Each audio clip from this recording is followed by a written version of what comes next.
Hi everyone, welcome back to my channel. I hope you're all doing really well today.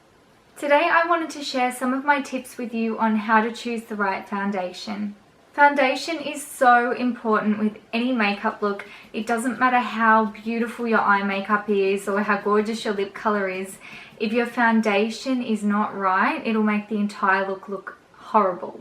And if you'd like to stay watching right through until the end, I do have a short video where I have actually trialed some foundation samples on camera to show you how I would personally choose my foundation color. Sometimes it's good to see things in action rather than just talking about them so you can understand what I mean when I'm talking about my 5 quick tips. So if you'd like to hear my 5 quick tips on how to choose the right foundation for you, then please keep watching.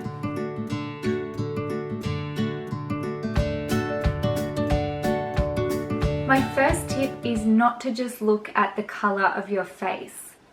When you're looking for a foundation, you want something that will blend with your entire upper body, the areas that are closest to your face, so that it looks natural overall.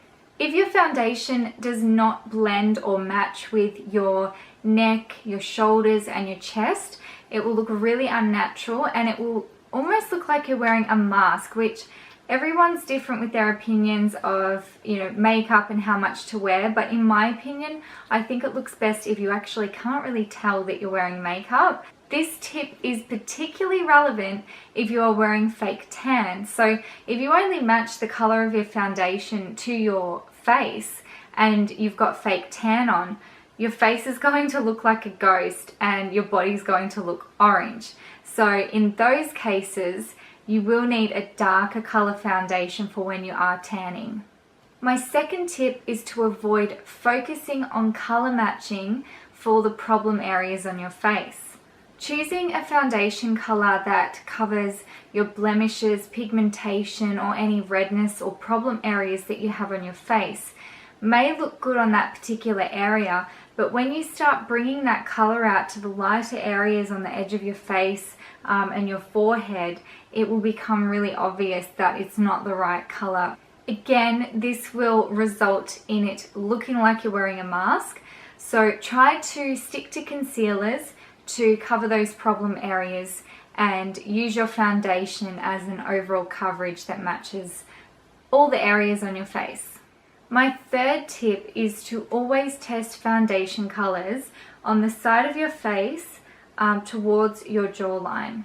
This area will show how well the color will blend down the side of your neck and also on your shoulder and your chest area. So it will give you a good indication as to how well the color will match overall, and your foundation should blend seamlessly from your face down to your body. You should not see a definite line or an obvious area where your color of your foundation stops. It should just blend down to the rest of your upper body. The reason why you choose the side of your face and not the middle of your face to test the foundation color is most people have blemishes, redness or pigmentation in the center areas of their face. So if you were to test foundation on your chin, not only will that probably not be accurate because you may have a little more sun hit these middle areas, so it's going to be a little darker in color, it might have a bit more pigmentation, and these are your T-zone areas as well. So majority of people tend to have more problems in those sort of areas. So again, if you test a color here, it's not really going to match the outer edge of your face. Also with your neck, this middle part here tends to get the least amount of sunlight, so trying to match something from there to there is going to be quite difficult, whereas on the side of your neck you tend to get more sun on the outside here. Oh, and while we're talking about where to test foundation, never ever test any products on the back of your hand. It is completely different skin to your face and quite often a completely different color. So whilst you want your foundation to sort of match your whole body overall, your hands are not the best place to test that. My fourth tip is to choose the right type of foundation for you. Foundations can come in so many different variations: liquid, powder, compact, cream, stick foundation. They're all going to give you different coverage and a different finish. The setting types will vary for each company, so you will have to do your own research here to find out what might work best for you. Generally, matte or satin finishes tend to be best for oily or combination prone skin. This setting finish will help manage your oil control throughout the day and won't add too much more hydration. Foundations that give you a dewy or a glowing finish are normally hydrating, and they're really good for people with dry or mature skin. It doesn't cling to those dry areas. It will help hydrate your skin and will also give you a really nice glow. Companies are getting better online now with giving you a description of the coverage and the finish, but if they don't, then I would suggest contacting them to find out what the finish, what the coverage is, and if it may suit your skin type. My fifth tip for today is samples, samples, samples. If you're shopping online, which most of us do these days, I highly recommend buying some samples before you purchase a full-size product. Not only will this make sure you get the right color for your skin, it will also make sure the product that you're trialing suits your skin type. It gives you the coverage you want, and you can also try wearing it for a whole day and seeing how it wears. Does it wear off? Does it make you break out?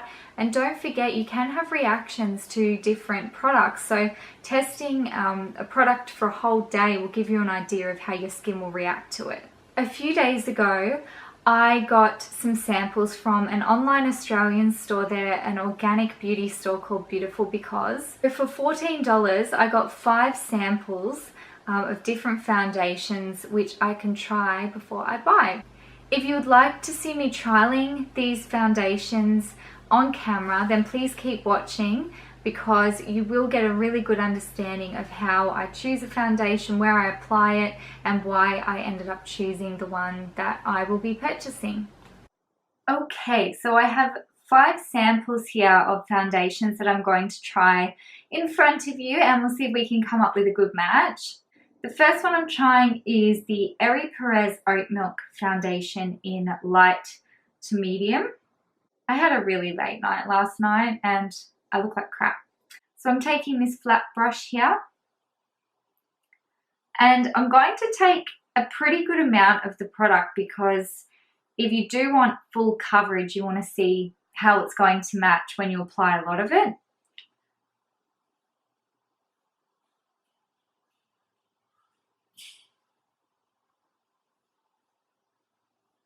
So that is the Ere Perez Oat Milk.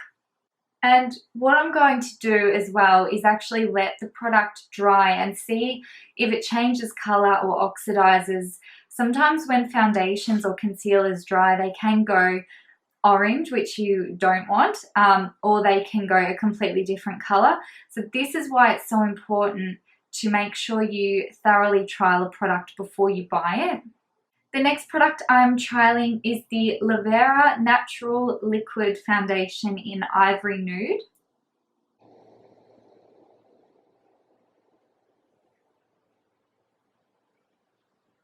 The next product I'm trialing is the Inika Truly Organic Foundation in the color beige.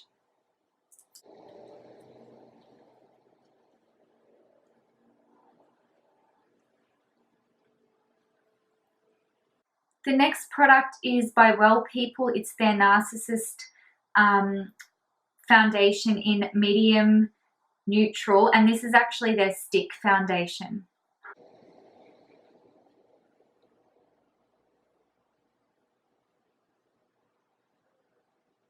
This is why it's so important to try things without just looking at the color as they are in the packaging.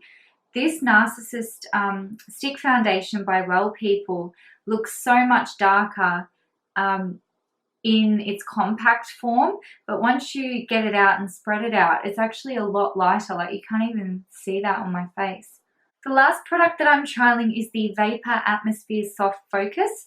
This is in the color 125. I have a feeling this is going to be a little bit too dark. Whoa. Do you think that's the right color? Holy shit. That colour must have looked so different online. That is really weird. The only thing I can think of is that I accidentally ordered the colour that I wanted to order to test, like a cream contour, because that would be perfect for a cream contour shade. Okay, so I think it's pretty obvious that the Inika is a little bit too dark. The other two have sort of blended. You can see how that's going, and keep in mind I put a heap of product on there, so normally I would not put that much product on, so it's going to blend even more than that line. So you can see that it will blend really well with my neck color there. And on this side, I think it's pretty obvious which color is not going to suit. I'm really happy with that Well People stick. Okay, so how would I choose out of the 3 colors that look okay? Personally, I am at the moment looking for something with a little more coverage that I can either apply lightly using a beauty blender, or if I want to, I can build up the coverage and it will actually give me that coverage. Now, I'm finding just by looking at the application, I think the Lavera one will be a little lighter than what I'm looking for at the moment. The Ere Perez one seems to give a little more coverage, and the Well People, I really like the feel of that on my face. It's very smooth and soft, and I think that probably color matches the best out of all of them. I'm probably going to go the Well People. And a stick is so convenient to take anywhere with you, so that's really handy as well. If I do want a liquid, which I will buy soon anyway, then I will definitely go the Ere Perez Oat Milk. Thank you so much for watching my video today. I hope that I have given you some valuable information that will help you get a flawless base and help you choose the right foundation color and coverage for you. If you have any questions, or if you would like to comment below with any of your top tips for how to choose the right foundation, please don't be shy and comment down below. I would really love to hear from you. Thank you again for watching, and I will see you in my next video. Mwah!